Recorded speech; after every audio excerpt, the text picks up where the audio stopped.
வணக்கம் நண்பர்களே. 8வது மாதம் ப்ரெக்னெண்ட்டாக இருக்கவங்களுக்கு அவங்க குழந்தைக்கு உடம்புல என்னென்ன மாற்றங்கள்லாம் வரும், என்ன சாப்பிடணும், என்ன செய்யணும், என்ன செய்யக்கூடாது அப்படின்றத பற்றி தான் இந்த வீடியோவில் பார்க்க போகிறோம். வாங்க பார்க்கலாம்.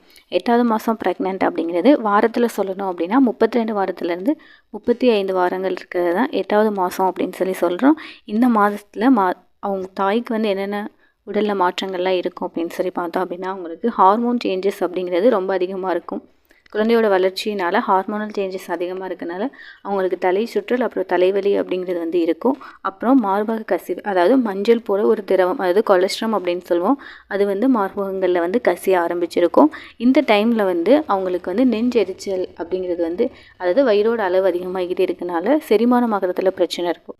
குழந்தையோட வளர்ச்சி இந்த டைமில் அதிகமாக இருக்கும் அப்படின்றனால கருப்பை நல்லா விரிவடைஞ்சு கொடுக்கும். அப்படி கருப்பை விரிவடைய அவங்களுக்கு என்ன ஆகும் அப்படின்னு பார்த்தோம்னா முதுகில் வலி அதிகமாக இருக்கும்.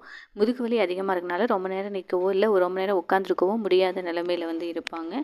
அதுக்கப்புறம் இந்த டைமில் சோர்வு அப்படிங்கிறது ரொம்ப அதிகமாக இருக்கும். ஹார்மோன் சேஞ்சஸ் அதிகமாக இருக்கும், அதனால சோர்வு அப்படிங்கிறது ரொம்ப அதிகமாக இருக்கும். உட்காந்துருக்கிறத விட படுத்துருக்கிறது அப்படிங்கிறது ரொம்ப பெட்டராக ஃபீல் பண்ணுவாங்க. பேபிக்கு என்னென்ன மாற்றங்கள்லாம் வரும் அப்படின்னு பார்த்தோம் அப்படின்னா குழந்தையோட சைஸ் அப்படிங்கிறது இந்த டைமில் இன்க்ரீஸ் ஆகும். குழந்தை ஒரு அன்னாசி பழ சைஸில் இருக்கும், அதாவது 2 கிலோ வரையும் பேபியோட வெயிட் இருக்கும். இந்த டைம் பேபியோட வெயிட் அதிகரிச்சுக்கிட்டே இருக்கனால கர்ப்பப்பையினால் விரிவடைச்சு கொடுக்குறதுனால குழந்தையோட சின்ன சின்ன அசைவுகள் கூட மதருக்கு நல்லாவே தெரிய ஆரம்பிக்கும். இந்த டைமில் குழந்தை நல்ல கண்களை மூடி திறக்கிறது அவங்களுக்கு வந்திருக்கும். தலையை கூட அங்கே இங்கேயும் அசைக்க ஆரம்பிச்சிருக்கும். குழந்தை நல்ல வளர்ச்சி அடைகிறதுக்காக இந்த மாதத்தில் அவங்களோட கிட்னி அவங்களோட சிறுநீரை வெளியேற்ற ஆரம்பிச்சிருக்கும். இன்னும் ஒரு சில குழந்தைங்க ஹெட் ஒன் பொசிஷன், அப்படி இல்லை அப்படின்னா செஃபாலிக் பொசிஷன் அப்படின்னு சொல்லுவாங்க. அதாவது குழந்தை நார்மலாக இதுக்கு முன்னாடி உட்காந்துருக்க பொசிஷனில் இருக்கும், இப்போ தலைகீழ் பொசிஷனுக்கு வர ஆரம்பிச்சிருக்கும். இல்லை மதர் என்னென்ன ஃபுட்டெல்லாம் முக்கியமாக எடுத்துக்கணும் அப்படின்னு பார்த்தோம் அப்படின்னா அயன் கண்டென்ட் அதிகமாக இருக்க மாதிரி பச்சை கீரைகள், காய்கறிகள் எடுத்துக்கணும், டேட்ஸ் எடுத்துக்கணும், அப்புறம் அத்திப்பழம், பருப்பு வகைகள் எடுத்துக்கணும். அப்புறம் கால்சியம் அதிகம் இருக்க பால் ஒரு நாளைக்கு 2 டைம் குடிக்கிறது அவங்களுக்கு ரொம்ப நல்லது.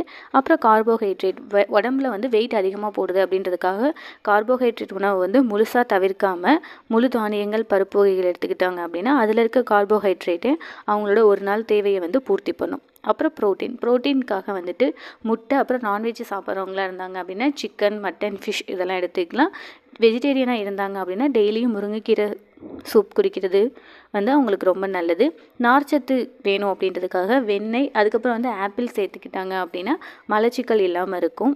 மதர் என்னென்னலாம் செய்யணும் அப்படின்னு பார்த்தோம் அப்படின்னா குழந்தை இந்த 8வது மாதத்தில் தலைகீழ் பொசிஷனுக்கு வந்திருக்கும். அப்படி வரலை அப்படின்னாலும் பரவாயில்ல, மதர் ஒரு சில சின்ன சின்ன எக்ஸசைஸ், அதாவது டக் வாக் அப்படின்னு சொல்லுவாங்க, அப்படி இல்லைன்னா பட்டர்ஃப்ளை, பட்டாம்பூச்சி எக்ஸசைஸ், டக் வாக், இந்த மாதிரி எக்ஸசைஸ் செய்ய ஆரம்பிக்கணும். ஒரு சிலரால் எக்ஸசைஸ் செய்ய முடியாது, அப்படி இருக்கிறவங்க பரவாயில்ல ப்ரீத்திங் எக்ஸசைஸ் செய்யலாம். அப்புறம் நல்ல ஒரு நடைப்பயிற்சி, காலையில் ஒரு 1/2 மணி நேரம், அப்புறம் நைட்டு ஒரு 1/2 மணி நேரம், இந்த காலையில் 1/2 மணி நேரம், நைட் 1/2 மணி நேரம், ஒரு நாளைக்கு 1 மணி நேரம் எக்ஸசைஸ் பண்ணுறது அப்படிங்கிறது ரொம்ப முக்கியமானது.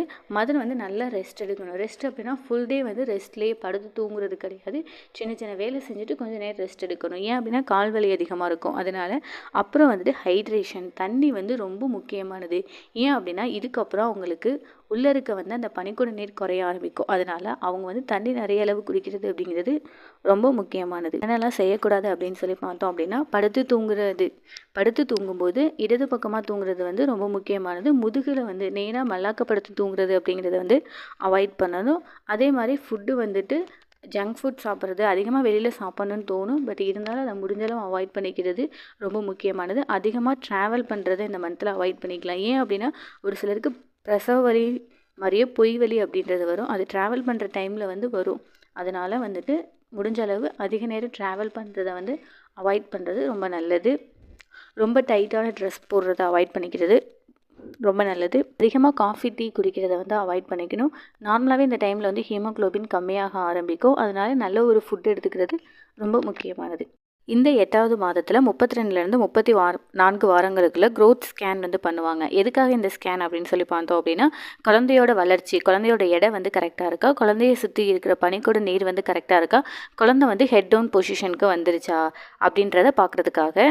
இந்த வீடியோ ரிலேட்டடாக ஏதாவது டவுட் இருந்தது அப்படின்னா கீழே கமெண்ட் செக்ஷனில் கமெண்ட் பண்ணுங்கள். க்ரோத் ஸ்கேன் பற்றி அடுத்த வீடியோவில் பார்க்கலாம். நன்றி.